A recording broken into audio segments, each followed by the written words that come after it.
Orang miskin itu kalau ngamal itu dramatis. Betul itu. Jadi makanya kenapa Nabi suka orang miskin. Loh, saya pernah ditanya, saya ini punya teman yang kaya raya. Dia biasa ngamal 1 miliar, 2 miliar.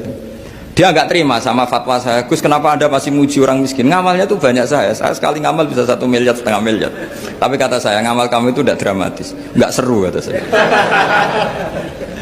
Terus dia tanya, kok bisa Gus? Dia orang kaya, paling ngamal 1 miliar untuk bangun masjid, 1 miliar, setengah miliar bangun pondok, setengah miliar. Tapi kalau orang miskin, misalnya tukang becak, orang miskin kan pasti kawannya orang miskin. Kan nggak mungkin orang miskin utang Abu Rizal Bakri, utang Yusuf Kala, kan nggak mungkin. Kenal saja ndak. Orang miskin kan utangnya sesama orang miskin. Itu pasti itu kan hukum sosial ya.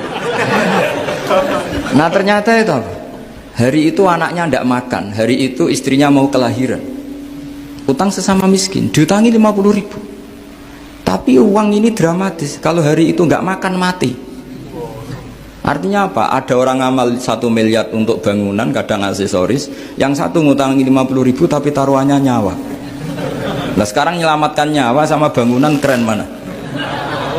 Maka berbahagialah orang miskin. Karena komunitas mereka ini utang piutang urusan apa?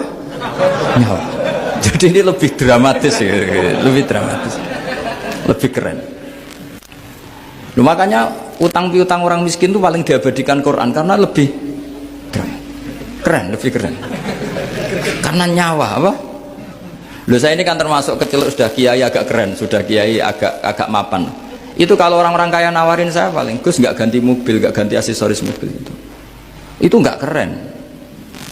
Al-Nadikan tetap ngamal pun nggak keren. Tapi kalau orang miskin, saya sering kan dengar cerita mereka orang itu ngeri. Kayak cerita yang diabadikan Quran itu, wa yu'thiruna ala anfusihim walau kana bihim khassas. Itu Nabi ngumumkan saya punya tamu tapi hari ini saya tidak bisa hormat tamu. Ada sahabat yang usul, saya ya Rasulullah. Perlu dicatat dulu di Arab tuh nggak ada warung, nggak ada GoFood. Nggak bisa kamu pesen online terus. Wah nih, nanti delivery gitu nggak bisa. Nah terus akhirnya datang ke rumahnya, datang istri saya ada makanan, tidak ada hanya untuk jatahnya bayi. Terus ya sudah, bayinya kamu tidurkan supaya jatah itu dimakan tamunya Rasulullah.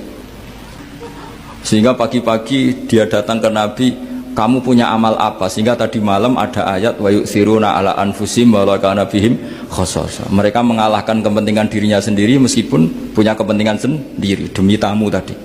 Terus cerita dia, kita tamu tadi malam ya Rasulullah, yang saya sanggup menghormat, sebenarnya saya tidak punya apa-apa, hanya jatah bayi. Itu aja dramatis, bayinya ditidurin dulu tapi tidak disuntik ganja, tidak ditidurin biasa nanti kan, ditidurin biasa. Terus suami saya pura-pura nemani, lampu dimatikan. Nah mungkin tamunya saking laparnya gak penting mikir itu, yang penting makan aja.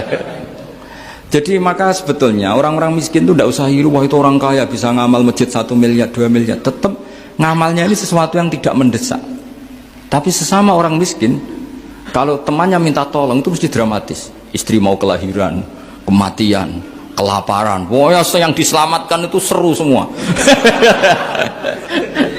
Artinya gini ya, kalau miskin ya nikmati saja, itu ada peluang untuk menyalip pahalanya orang-orang. Tapi yang kaya ya tetap kaya. Kalau semuanya miskin, nanti yang miskin kerja di mana kalau semuanya miskin?